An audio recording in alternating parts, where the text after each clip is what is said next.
اب اگر آپ میری اتنا سوچ رہے ہیں تو آپ کے ذہن میں ایک اور سوال بھی آنا چاہیے کہ اگر اس کشتی پر 7,000 مختلف سپیشیز کے جانور سوار ہوئے جبکہ آج لاکھوں سپیشیز زندہ ہیں تو صرف چند ہزار سالوں میں 7,000 سے لاکھوں سپیشیز کیسے پیدا ہوگی؟ چلے میں آپ کا دماغ تھوڑا سا اور چکرا دیتا ہوں کہ آج جتنی بھی سپیشیز زندہ ہیں ان میں سے بہت ساری سپیشیز تو اس کشتی پر تھی ہی نہیں۔ مثلا میرا پسندیدہ کتا ڈوبرمین تو آج سے صرف 120 سال پہلے ڈیولپ ہوا ہے۔ ہو سکتا ہے کہ آپ کا پسندیدہ کتا جرمن شیفرڈ ہو تو وہ بھی آج سے صرف اور صرف 122 سال پہلے ڈیولپ ہوا تھا۔ انفیکٹ آج کتوں کی 300 سے زیادہ ایسی بریڈز ہیں کہ جو 500 سال سے پہلے وجود ہی نہیں رکھتی تھی۔ میں آپ کو ایک چھوٹی سی کہانی سناتا ہوں۔ 1880 کے جرمنی میں ایک شخص رہا کرتا تھا کارل ڈوبرمین۔ وہ ایک ٹیکس کلیکٹر تھا، حکومت کے لیے لوگوں سے ٹیکس اکٹھا کیا کرتا تھا۔ اب چونکہ ہر وقت اس کے پاس پیسے ہوتے تھے اس لیے چور اور ڈاکو اکثر اس پر حملہ کر کے اس کے پیسے چوری کر لیتے تھے۔ لہٰذا کارل کو ایک ایسے گارڈ ڈاگ یعنی کہ محافظ کتے کی ضرورت محسوس ہوئی کہ جو سائز میں بڑا ہو، جسمانی طور پر مضبوط ہو، بے خوف ہو، خطرناک ہو اور حملہ کرنے میں بھی نہ ڈر ہو اور دیکھنے میں بھی انٹیمیڈیٹنگ ہو۔ لہٰذا اس نے ایسی ہی خصوصیات رکھنے والے مختلف نسل کے کتوں کی بریڈنگ شروع کر دی۔ پیدا ہونے والی جس نسل میں اسے یہ خصوصیات نظر آتی اسے رکھ لیتا اور باقیوں کو تلف کر دیتا، اور اس طرح 20 سال کی محتاط محنت کے بعد بالآخر وہ ایک ایسی نسل ڈیولپ کرنے میں کامیاب ہو گیا جسے آج ہم ڈوبرمین کہتے ہیں۔ اس نسل کے اندر وہ تمام خصوصیات ہیں کہ جس کا میں نے ابھی آپ کے ساتھ ذکر کیا ہے۔ اب غور کریں کہ اگر صرف 20 سال کے اندر صرف ایک فیملی کینیڈائے کے جانور میں اتنی ورائٹیز پیدا ہو سکتی ہیں تو پھر ذرا سوچیں کہ ہزاروں سال میں قدرت کیا کچھ کر سکتی ہے۔ حالانکہ آج جتنی سپیشیز کتوں کی ہے اتنی تو کسی اور جانوروں کی ہے بھی نہیں۔ لہٰذا اس کشتی جس کی حفاظت کا ذمہ میرے رب کا تھا، اس کشتی میں موجود جانوروں کی چند ہزار فیملیز کو لاکھوں سپیشیز میں بدلنے کے لیے اس رب کا صرف ایک حکم ہی کافی تھا۔ اور مجھے اس پھیلاؤ پر حیرانی نہیں ہے کیونکہ میں نے اس چیپٹر کو لکھنے میں مختلف سپیشیز کو اسٹڈی کیا ہے، ان کو دیکھا ہے، ان پر تحقیق کی ہے، اور اپنی اس تحقیق کے دوران میں نے جانوروں کی ایسی ایسی فیملیز اور سپیشیز بھی دیکھی ہیں کہ اگر اللہ کی بنائی ہوئی ٹیکسونومی پر لکھنے بیٹھوں تو مزید کئی چیپٹرز لکھنے پڑ جائیں گے۔ البتہ آپ کی دلچسپی کے لیے ایک ریفرنس کے طور پہ بتا دیتا ہوں کہ صرف کینیڈائی یعنی ڈاگ فیملی سے ہی 34 سپیشیز نکلی ہیں۔ کتے، بھیڑیے، لومڑیاں، گیدڑ، کایوٹیز، یہ سب کے سب مختلف مزاج اور عادتوں والی سپیشیز ہیں، سب کے مختلف انداز اور رنگ ہیں، حالانکہ سب کی فیملی ایک ہے، سب کی زوج ایک ہے۔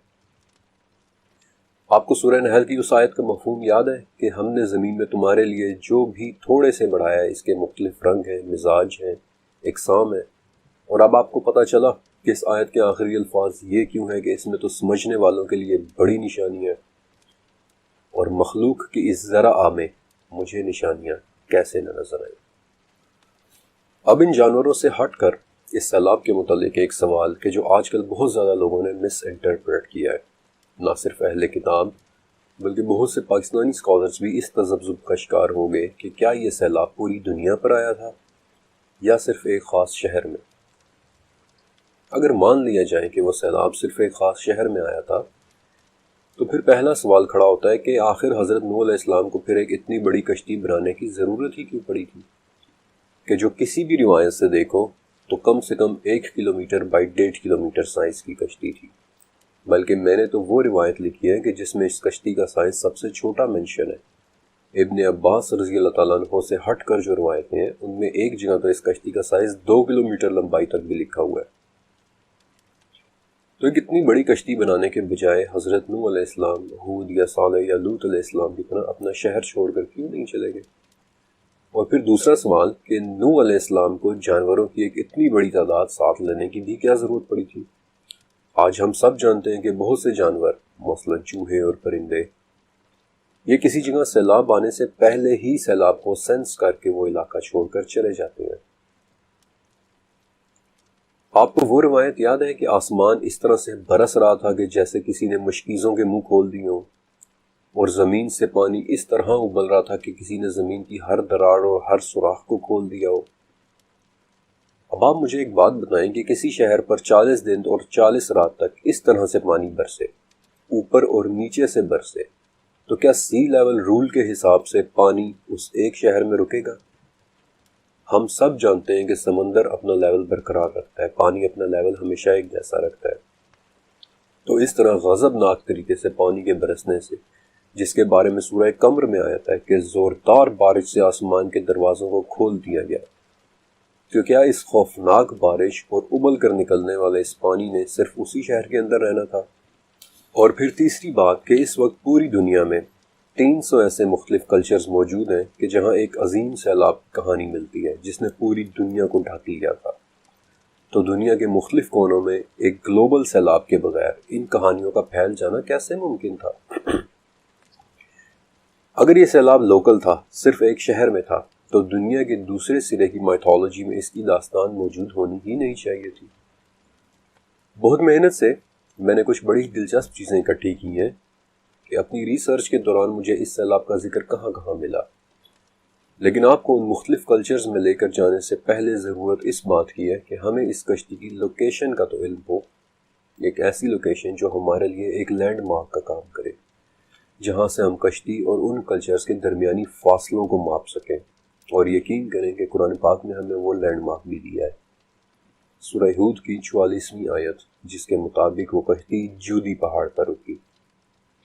یوں لگتا ہے کہ جیسے اس سفر میں قرآن پاک جگہ جگہ مجھے گائیڈ کر رہا تھا۔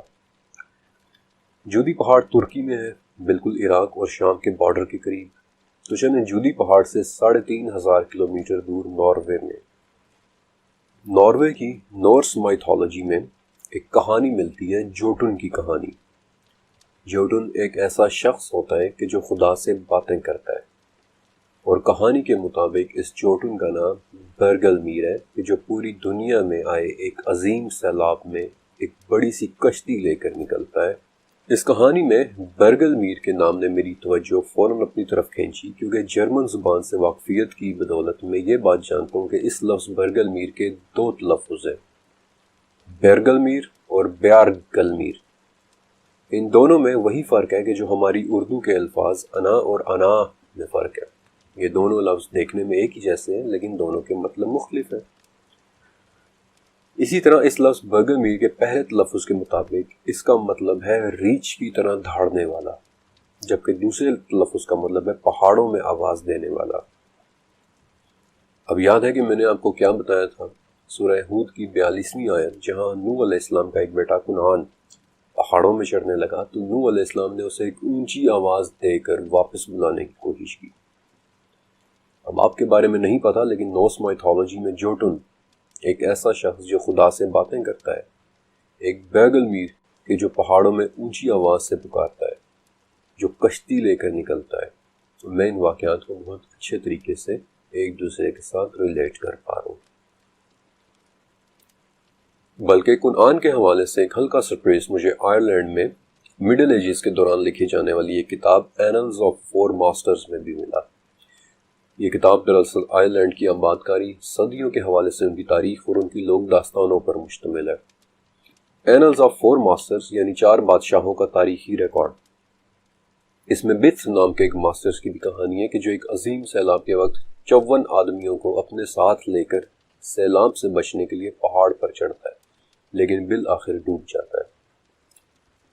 جودی پہاڑ سے 4000 کلومیٹر دور آئرلینڈ کی مائتھولوجی کی ایک اور کتاب بھی میں آپ کے سامنے رکھنا چاہتا ہوں، جس کے نام کا اردو میں مطلب ہے آئرلینڈ پر انسان کی کہانی، جس میں ایک عظیم سیلاب کے بعد آئرلینڈ پہ انسان کے پہلی مرتبہ قدم رکھنے کا ذکر ہے۔ اس کہانی کا ایک کردار ہے سیزائر، اور اس کی طرف بھی میری توجہ اس کردار کے نام کی وجہ سے ہوئی، کیونکہ آئرش زبان میں سیزائر کا مطلب ہے بہت زیادہ دکھ یا افسوس یا غم کرنے والا۔ اور شاید آپ میں سے بہت سے لوگ لفظ نوح کے مطلب سے واقف نہ ہو کہ نوح کا مطلب بھی غم اور افسوس کرنے والا ہی ہوتا ہے، بلکہ نوحہ یعنی غمگین باتیں کرنا بھی لفظ نوح ہی سے نکلا ہے۔ ناروے کے بالکل الٹی طرف یعنی جودی پہاڑ سے 4000 کلومیٹر دور انڈیا میں، جہاں ہندو مائتھولوجی کا ان کانسیپٹ ہے منونترا۔ اس کا مطلب ہے دھرتی کا تباہ ہونے کے بعد دوبارہ رہنے کے قابل بننا۔ اس کانسیپٹ میں ایک شخص منو کا ذکر ہے کہ جو دنیا میں بسنے والے لوگوں میں سے سب سے پہلا انسان ہے جس نے ایک بڑے سیلاب کے بعد دنیا کو آباد کیا۔ انفیکٹ آج کا ہندی لفظ منوشیہ یعنی انسان اسی لفظ منو سے نکلا ہے، اور منو اور نوح کے نام اور ان کی کہانی میں کوئی مماثلت ہے یا نہیں، اس بات کا فیصلہ میں آپ پر چھوڑتا ہوں۔ جودی پہاڑ سے 7,500 کلومیٹر دور چائنا میں آئے، جہاں چائنیز مائتھولوجی میں گنیو یہ کہانی ہے کہ کسی زمانے میں پوری دنیا ایک سیلاب میں ڈوب گئی تھی، اور پھر گنیو نے دوبارہ سے دنیا کو آباد کرنا شروع کیا۔ اور کیا آپ اس کہانی کی روداد اور گنیو اور نوح کے نام میں کوئی مماثلت نہیں دیکھتے؟ جودی پہاڑ سے 2,000 کلومیٹر دور عراق، جہاں 1906 میں کھدائی کے دوران ایک بہت اہم تختی ملی تھی، دی سومیرین کنگ لسٹ۔ اس میں ایک بادشاہ زیوسدرا کا ذکر ہے کہ جو شدید طوفان اور ایک عظیم سیلاب میں کشتی لے کر نکلا تھا، اور اس کی عمر بہت لمبی تھی۔ اور آپ کو سورہ عنکبوت کی 14ویں آیت یاد ہے کہ جس میں ایک نبی کی طویل زندگی کا ذکر بالخصوص طور پر ہے کہ ہم نے نوح کو ان کی قوم کی طرف بھیجا اور وہ ان میں 950 سال تک رہے۔ بلکہ عراق ہی سے ملنے والی مشہور تختیاں دی ایپک آف گلگمیش، جن میں سے ایک پوری تختی میں شروع سے لے کر آخر تک سیلاب کا واقعہ لکھا ہوا ہے، اور اس تختی کا نام ہے دی فلڈ ٹیبلٹ۔ اس میں ایک اتنپشتم کا ذکر ہے کہ جسے خدا کی طرف سے حکم ملتا ہے کہ ایک بہت بڑا سیلاب آنے والا ہے، لہٰذا تم ایک بڑی سی کشتی بناؤ۔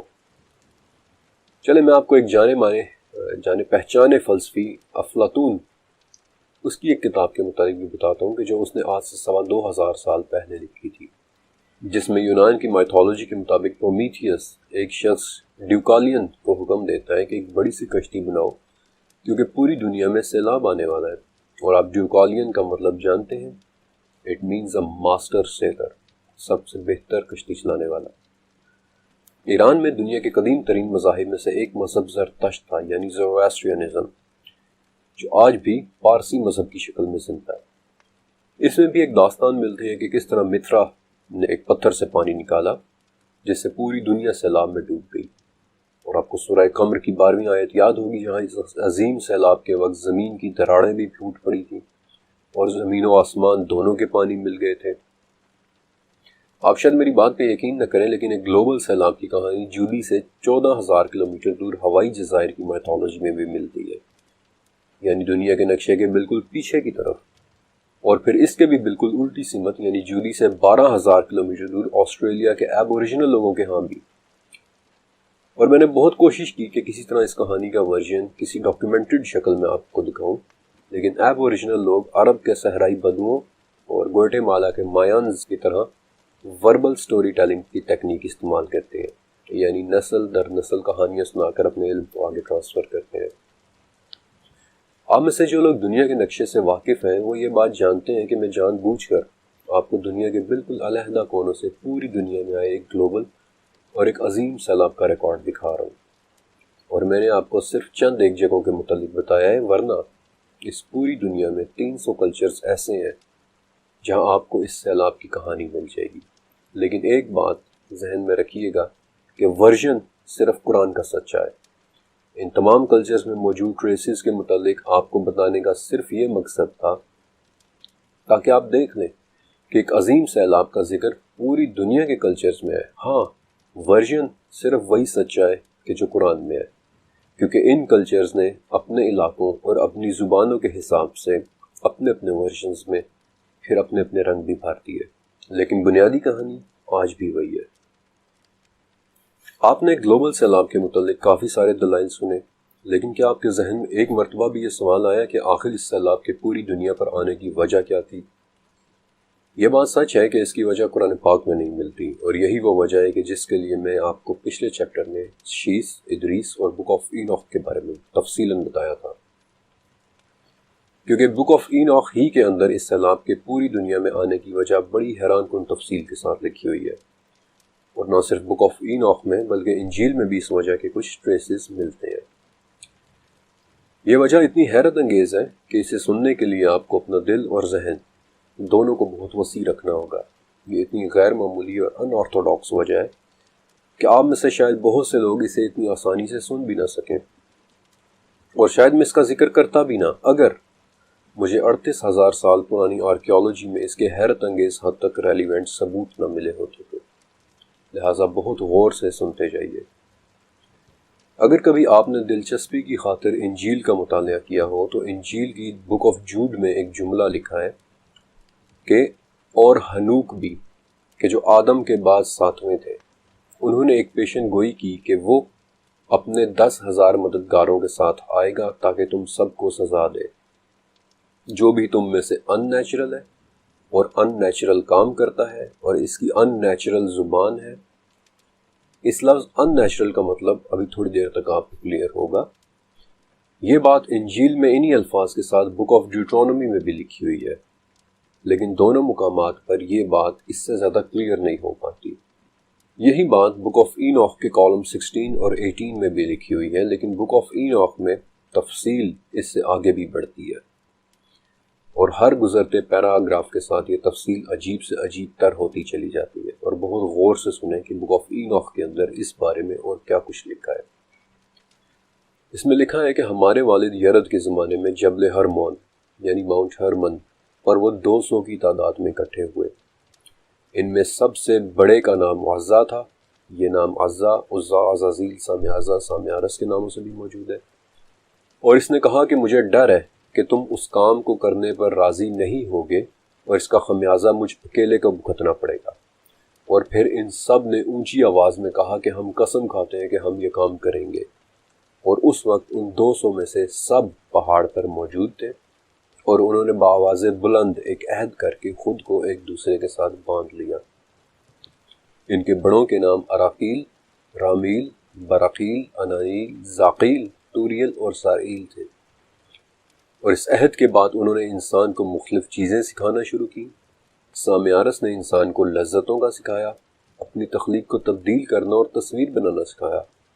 براقیل نے ستاروں کا علم سکھایا، اراقیل نے زمین کی باتیں سکھائیں، سارئیل نے سورج اور چاند کی باتیں سکھائیں، لیکن اس کے علاوہ انہوں نے انسانی عورتوں کے ساتھ گناہ کیا، جس کے نتیجے میں پیدا ہونے والی اولاد بڑی ان نیچرل تھی۔ یہ اولاد انسان کی تمام تر چیزیں لے لیتی تھی، اور جب انسان انہیں مزید برداشت نہیں کر سکا تو یہ اولاد اس کے خلاف ہو گئی، اور انہوں نے گناہ کرنا شروع کیا جانوروں کے خلاف، پرندوں کے خلاف، رینگنے والے جانوروں کے خلاف، مچھلیوں کے خلاف، اور ایک دوسرے کا گوشت کھانا اور خون پینا شروع کر دیا، اور پوری دنیا میں کرپشن پھیل گئی۔ اور اس وقت سب سے بلند و بالا خدا نے اوریل کو بھیجا کہ نوح کو میری طرف سے پیغام پہنچا دو کہ اب وہ خود کو بچا لے، کیونکہ پوری دنیا پر ایک تباہی آنے والی ہے، ایک بہت بڑا سیلاب جو پوری دنیا پر پھیلے گا اور ان میں سے تمام ناپاک چیزوں کو ختم کرے گا اور پانی سے زمین کو پاک کرے گا۔ اور نوح سے کہو کہ اس سیلاب سے بچے، کیونکہ اسی کی اولاد سے دنیا بڑھے گی۔ اور پھر خدا نے اوریل کو بھیجا، جس نے نوح کو آنے والی اس تباہی کے متعلق بتایا، اور یہ بھی بتایا کہ انہیں کیا کرنا ہے۔ اور عزا کے ہاتھ اور پاؤں باندھ کر اسے صحرا میں ایک راستہ کھول کر پھینک دیا، اور جب ہمیشہ کا فیصلہ کرنے والا دن آ جائے گا تو وہ اور اس کی ناپاک ذریت آگ کے گڑھے کی طرف لے جائیں گے۔ اگر آپ نے اب تک غور سے توجہ سے سنا ہے تو مجھے پورا یقین ہے کہ آپ حیرانی اور پریشانی دونوں محسوس کر رہے ہیں، کیونکہ یہ انفارمیشن شاید آپ کے لیے بالکل نئی ہوگی۔ آپ کی سہولت کے لیے اس انفارمیشن کو میں آسان الفاظ میں دوبارہ بتا دیتا ہوں کہ بک آف اینوخ کے اس پورے پیرائے میں یہ بتایا گیا ہے کہ یرد کے زمانے میں کہ جو ادریس سے پہلا گزرا ایک نام تھا، 200 ایک پہاڑ یعنی ماؤنٹ ہرمن پر اترے، اس پر اکٹھے ہوئے، اور ان میں سب سے بڑے کا نام عزا یا عزا یا عزازیل یا سامیازا تھا۔ اور یہ بات آپ میں سے کئی لوگ اچھی طرح سے جانتے ہیں کہ عزازیل دراصل ابلیس کے پہلے آسمان پر نام تھا۔ اور اس عزا یا عزا یا عزازیل نے باقیوں سے کہا کہ مجھے لگ رہا ہے کہ تم اس کام کو کرنے سے پیچھے ہٹ جاؤ گے جسے کرنے کا ہم نے عہد کیا ہے، اور اس کی سزا مجھ اکیلے کو ملے گی۔ لیکن پھر باقیوں نے بآواز بلند ایک مرتبہ پھر سے انسان کو کرپٹ کرنے کے اس عہد کی تجدید کی، اور اس کے بعد وہ 200 انسانوں کے پیچھے لگ گئے اور انہیں مختلف چیزیں کرنا سکھائیں، مختلف علوم سکھائے، اپنی خلقت تبدیل کرنا سکھایا، تصویریں بنانا سکھائیں، شبیہیں بنانا، اور میرے ذہن میں وہ غاروں میں بنی پینٹنگز آ جاتی ہیں جن کے متعلق میں نے آپ کو بتایا تھا کہ ایشاوت پریمر میں لکھا ہے کہ جیسے کسی نے ان غاروں میں ایک بیسک ڈرائنگ بنائی تھی اور بعد میں کئی مرتبہ ان ڈرائنگز پر فنگر ٹریسنگ ٹیکنیک کے ذریعے پینٹنگز بنائی گئی، جیسے کہ ڈرائنگ سیکھی جا رہی ہو۔ یا پھر نوح علیہ السلام کی قوم کا وہ واقعہ کہ جو ہم سب نے سن رکھا ہے کہ کیسے شیاطین نے ان کے مرے ہوئے نیک بڑوں کی شبیہیں بنا کر انہیں دی، کہ جس سے بالآخر وہ بت پرستی میں مبتلا ہونا شروع ہو گئے۔ ان تمام باتوں کے علاوہ اگر وہ دوست ہوں، آپ انہیں شیاطین کہہ لیں یا غیر انسانی مخلوقات، اگر وہ انسان کو اخلاقی طور پر کرپٹ کرنے کے علاوہ انسانی عورتوں کو جسمانی طور پر بھی کرپٹ کر رہے تھے، اور اس سے پیدا ہونے والی اولاد ان نیچرل تھی، اور انسانی عورتوں کے علاوہ جانوروں کو بھی کرپٹ کر رہے تھے، تو انجیل میں موجود اس حکم کی بہت اچھے سے سمجھ آ جاتی ہے کہ کشتی میں صرف صاف جانور رکھنے ہیں۔ اور ٹھیک ہے کہ یہ سب باتیں بڑی عجیب، حیرت انگیز اور دلچسپ بھی ہیں، لیکن میرے پاس ان سب باتوں کو بیان کرنے کی کیا دلیل ہے؟ کیونکہ بغیر کسی دلیل کے یہ سب باتیں صرف باتیں ہیں۔ اگست 1908 میں آسٹریا کے اندر کھدائی کے دوران ایک چھوٹا سا مجسمہ ملا تھا، چونے کے پتھر سے بنا ایک معمولی سا مجسمہ جس پر سرخ مٹی پھیری گئی تھی۔ یہ ایک عورت کا مجسمہ تھا، لیکن نہ ہی اس کا سر تراشنے پر کوئی خاص توجہ دی گئی تھی اور اس کے پاؤں تو تھے ہی نہیں، لیکن انسانی جسم میں جو بھی اعضاء ریپروڈکشن سے متعلق ہوتے ہیں انہیں بالخصوص بڑی ہی وضاحت کے ساتھ تراشا گیا تھا، اور اس عجیب سے مجسمے کو کسی نے آج سے 25,000 سال پہلے بنایا تھا۔ آج بھی یہ چھوٹا سا اور عجیب و غریب سا مجسمہ وینا کے نیچرل ہسٹری میوزیم میں رکھا ہوا ہے، لیکن آسٹریا سے باہر کئی دوسری کھدائیوں میں دھیرے دھیرے مزید مجسمے ملنا شروع ہوئے، بالکل اسی ڈیزائن کے ساتھ عورتوں کے مجسمے، زیادہ تر کے سر غائب، چہرہ غائب، پاؤں غائب، اور انہیں بناتے وقت جسم کے صرف انہی اعضاء پر فوکس کیا گیا کہ جن کی افزائش نسل کے دوران اہمیت ہوتی ہے۔ بلکہ ایک مجسمے جس کا نام وینس آف میگڈلائنن ہے، اس میں تو پورے کا پورا فیمیل ریپروڈکٹیو سسٹم بنا ہوا ہے۔ اب تک اس وینس سیریز کے 200 مجسمے مل چکے ہیں، جن میں سب سے پرانا مجسمہ وینس آف ہالیفیلز جو آج سے 35,000 سال پہلے بنایا گیا تھا۔ وہی ڈیزائن، زیادہ تر کے سر غائب، پاؤں غائب، بس ایک حاملہ عورت کا جسم۔ انفیکٹ ان میں سے ایک مجسمہ تو بلوچستان کے مہر گڑھ سے بھی ملا تھا۔ ان مجسمے کے تراشنے والوں نے ان کا کیا نام رکھا تھا کوئی نہیں جانتا، لیکن ان سب کا ڈیزائن اور شیپ ایک ہی جیسی ہے۔ لیکن جو بات سب سے زیادہ حیران کن ہے وہ یہ ہے کہ سب سے پرانا مجسمہ وینس آف ہالیفیلز کسی نے 35,000 سال پرانی جرمنی میں تراشا تھا، اور سب سے ریسنٹ ملا مجسمہ اس کے 24,000 سال بعد کسی نے سوئٹزرلینڈ میں تراشا تھا۔ جو بات سب سے زیادہ حیران کن ہے وہ یہ ہے کہ 24,000 سالوں میں یہ مجسمے بغیر کسی رد و بدل کے بالکل ایک ہی جیسے ڈیزائن پر تراشے جاتے رہے ہیں۔ جو ڈیزائن 35,000 سال پرانے جرمنی کے مجسمے میں تھا، وہی ڈیزائن 14,000 سال پہلے رشیا سے ملے مجسمے کا تھا۔ یعنی ان ہزاروں سالوں میں ان کے تراشنے والوں نے ان کا ذرا سا بھی ڈیزائن نہیں بدلا، زیادہ تر کے سر غائب، چہرہ غائب، پاؤں غائب۔ فرانس کے غار سے ایک تھوڑا سا مختلف وینس فگر ملا ہے جسے وینس آف لاؤسل کہتے ہیں، کہ جو دراصل ایک مجسمہ نہیں ہے بلکہ ایک ریلیف ہے، یعنی چٹان میں تراشا ہوا ایک فگر، اور اس میں صرف اتنا فرق ہے کہ اس عورت کے ہاتھ میں ایک سینگ تھا، اور یہ وہ دوسرا واحد وینس فگر ہے جس پر سرخ مٹی سے لیپ کیا گیا تھا۔ ان 200 میں سے کچھ وینس فگرز ایسے بھی ہیں کہ جو قبر میں دفن تھے، اور جیسے کسی نے انہیں جان بوجھ کر توڑا ہو، کیونکہ ان پر تیز دھار پتھر چلایا گیا ہوا ہے۔ ان فگرینز کو 24,000 سال تک ایک ہی ڈیزائن پر تراشا جاتا رہا، اور اب تک یہ فرانس کے پائرنیز پہاڑوں سے لے کر رشیا کے ڈاؤن ریور تک مل چکے ہیں۔ ان وینس فگرینز کو کون تراش رہا تھا، کیوں تراش رہا تھا، یہ بات کوئی نہیں جانتا۔ ہیلن بینگنی نے ایک کتاب لکھی تھی، دی ایمرجنس آف گاڈیس، جس میں وہ لکھتی ہیں کہ وہ لوگ عورت کو ایک مدر فگر کے طور پر دیکھتے اور مانتے تھے، لیکن یہ بات سمجھ سے باہر ہے کہ 24,000 سال تک ان کے مجسموں کی تراش خراش میں کوئی فرق کیوں نہ آیا۔ اور اس کے علاوہ دوسری تھیوری یہ ہے کہ یہ مجسمے خود عورتیں اپنے بنا رہی تھیں، اور چہرے اس لیے نہیں بنا رہی تھیں کیونکہ ان کے پاس مررز نہیں تھے، شیشے نہیں تھے، وہ اپنا چہرہ دیکھ نہیں پاتی تھی۔ لیکن اس تھیوری میں بالکل بھی وزن نہیں ہے، کیونکہ پانی یا تالاب کو ایک بڑی آسانی کے ساتھ ایک ریفلیکٹیو سرفیس یعنی ایک قدرتی شیشے کے طور پر، قدرتی مرر کے طور پر استعمال کیا جا سکتا ہے۔ اور پھر یہ تھیوری پاؤں کے غائب ہونے کو بھی ایکسپلین نہیں کرتی، کیونکہ پاؤں دیکھنے کے لیے، پاؤں تراشنے کے لیے آپ کو کسی شیشے کی ضرورت نہیں ہے۔ لہٰذا پوری دنیا کے مختلف ملکوں اور ہزاروں سالوں پر بنے اس وینس فگرینز کی ایک ہی ایکسپلینیشن ہو سکتی ہے کہ وہ لوگ وہ بنا رہے تھے جو وہ اپنی آنکھوں سے ہوتا دیکھ رہے تھے، انسانی عورتوں کا صرف اور صرف افزائش نسل کے طور پر استعمال کیے جانا۔ اس چیز کو انہوں نے مجسمے کے خاص حصوں کو واضح طور پر تراش کر دکھانے کی کوشش کی، اور جو سلوک وہ ان عورتوں کے ساتھ ہوتا دیکھ رہے تھے اس کے لیے چہرہ اور پاؤں بنانا غیر ضروری تھا۔ وہ ایک طرح سے پتھروں کے مجسموں کے ذریعے اپنے آنکھوں کے سامنے ہوتی کہانی کو فلما رہے تھے۔ اسی لیے ایک طویل عرصے تک ان کے مجسمے کے ڈیزائن میں کوئی فرق نہیں آیا، وہ وہی تراشتے رہے یہ وہ ہزاروں سال سے ہوتا دیکھتے چلے آ رہے تھے، اور اس کے علاوہ میرے پاس ان وینس فگرینز کی کوئی بہتر ایکسپلینیشن نہیں ہے۔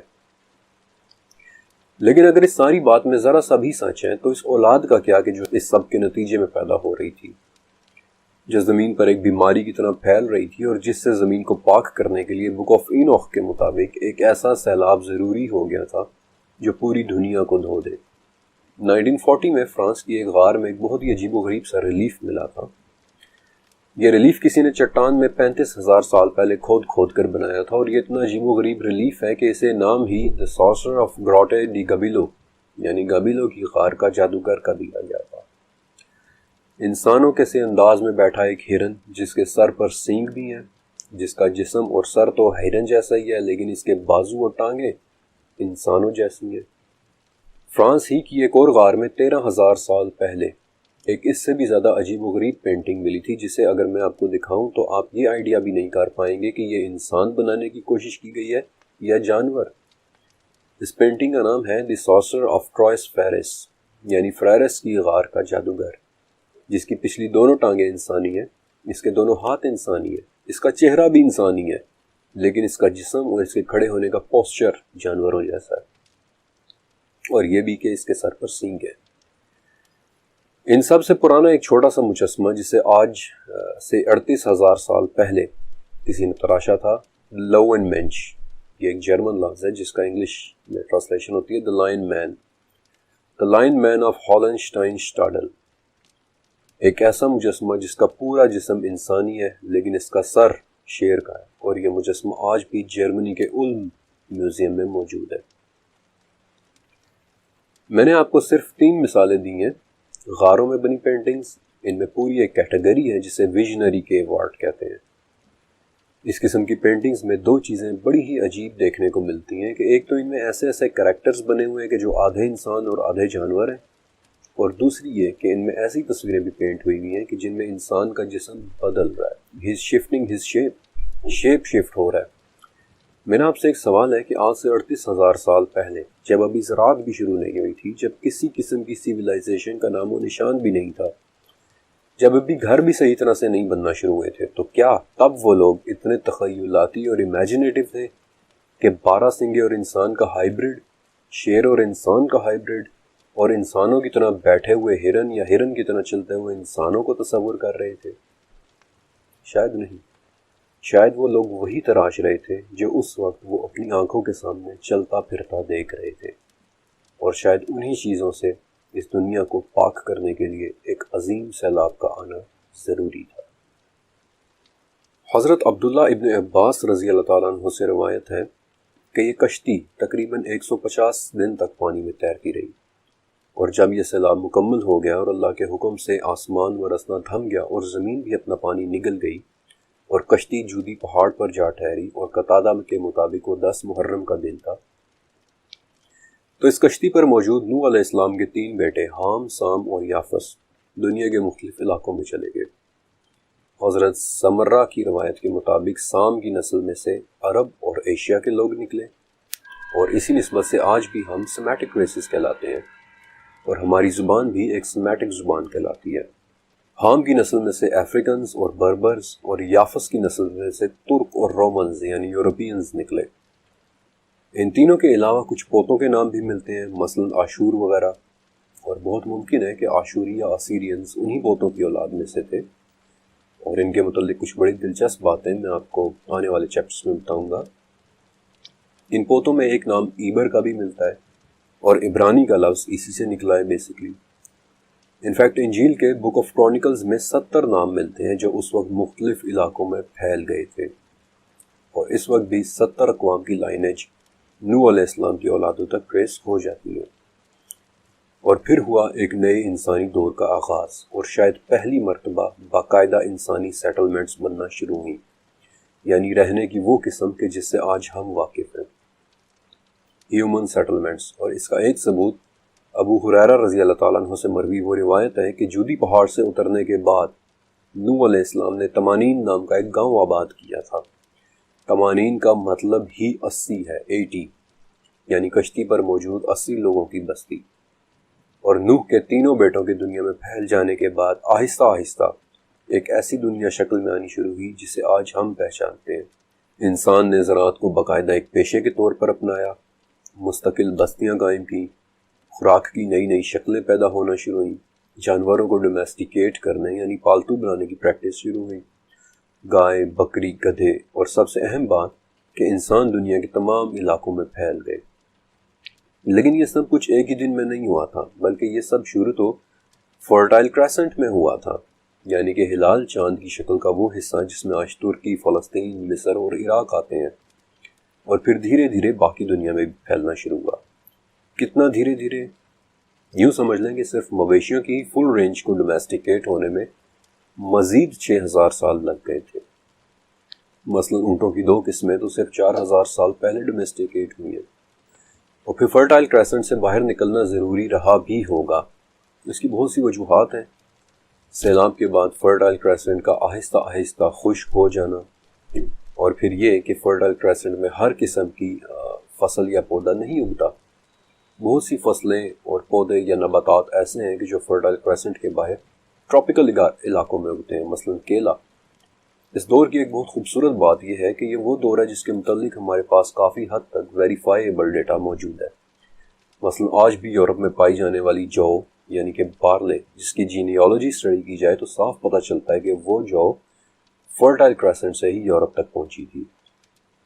اسی طرح اگر آپ ایشین اور یورپین ممالک میں لوگوں کی لائنیج یعنی کہ وہ کہاں سے آئے تھے اس کو اسٹڈی کریں تو آپ دیکھیں گے کہ ہمارے اندر E1B1B لائنیج اور ہیپلو گروپ جے جینز فرٹائل کریسنٹ ہی سے آئے ہوئے ہیں۔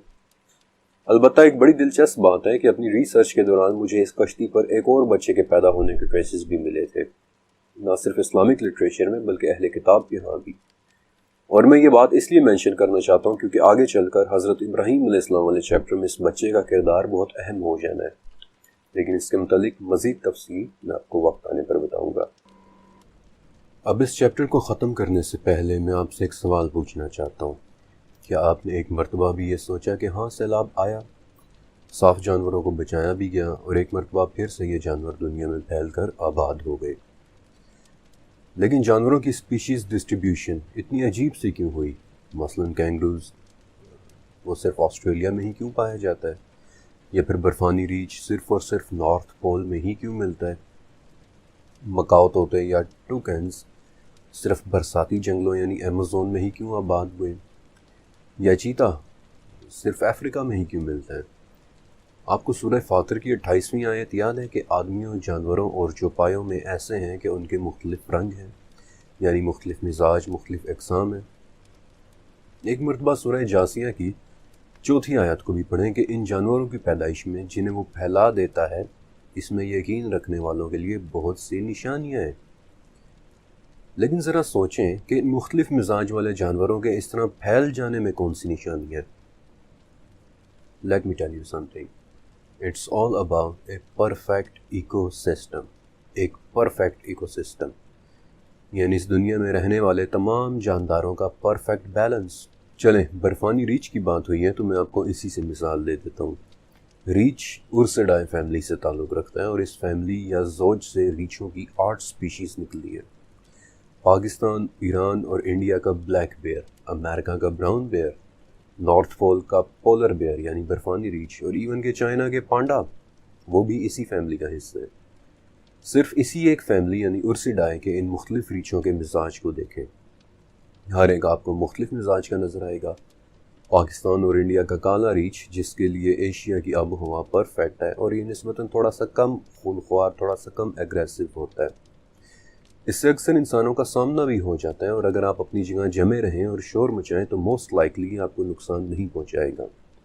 یہ ایکو سسٹم میں اپنی بالکل ٹھیک جگہ پر ہے. جبکہ اس کے مقابلے میں امریکہ کا براؤن بیئر جسے رہنے کے لیے ایک بڑا ایریا چاہیے ہوتا ہے، اور وہ بلیک بیئر کے مقابلے میں تھوڑا سا خونخوار یا زیادہ ایگریسو بھی ہوتا ہے. In fact to be very honest, brown bear کے ہاتھ کا ایک ہی وار کافی ہوتا ہے، اور اللہ نے اسے اس کی ضرورت کے مطابق ایکو سسٹم میں بالکل ٹھیک جگہ پھیلایا. ان ممالک میں جہاں کا رقبہ بہت وسیع ہے، امریکہ، کینیڈا، رشیا، لیکن پولر بیئر برفانی ریچھ یہ ارسیڈائے فیملی کا وہ واحد ممبر ہے جو جان بوجھ کر انسان کا شکار کرتا ہے. جسامت میں سب سے بڑا ریچھ جو آپ کو 15 میل دور سے سونگھ سکتا ہے اور 2 میل دور سے دیکھ سکتا ہے. لہٰذا اگر آپ نے برفانی ریچھ کو دیکھ بھی لیا ہے تو شاید آلریڈی بہت دیر ہو چکی ہے. آپ نہ ہی اسے ڈرا سکتے ہیں اور نہ ہی اس سے بھاگ سکتے ہیں، اور انسان کے برفانی ریچھ کے سامنے آ جانے کا ایک ہی مطلب ہوتا ہے یقینی موت، سرٹن ڈیتھ. لیکن ایکو سسٹم میں یہ برفانی ریچھ اپنی پرفیکٹ جگہ پر موجود ہے. نارتھ پول میں 16.5 ملین اسکوائر کلومیٹر پر پھیلی ایک جمی ہوئی دنیا جہاں یہ آزادی کے ساتھ راج کرتا ہے، ایکو سسٹم میں اپنی پرفیکٹ جگہ پر. میں آپ کو ریچھوں کے علاوہ بھی کئی طرح کے جانوروں کی مثالیں دے سکتا ہوں، اور ایک مرتبہ آپ جانوروں کے رنگ، ان کے مزاج کو اسٹڈی کریں اور پھر ایکو سسٹم میں ان کی جگہ کو دیکھیں، ان کی اسپیشیز ڈسٹریبیوشن دیکھیں، تو پھر آپ کو سمجھ آئے گی کہ وہ دنیا میں اس طرح سے کیوں پھیلے. اور میں دل سے مانتا ہوں کہ ان کے اس طرح پھیلا دیے جانے میں اللہ کی بڑی ہی واضح نشانیاں موجود ہیں.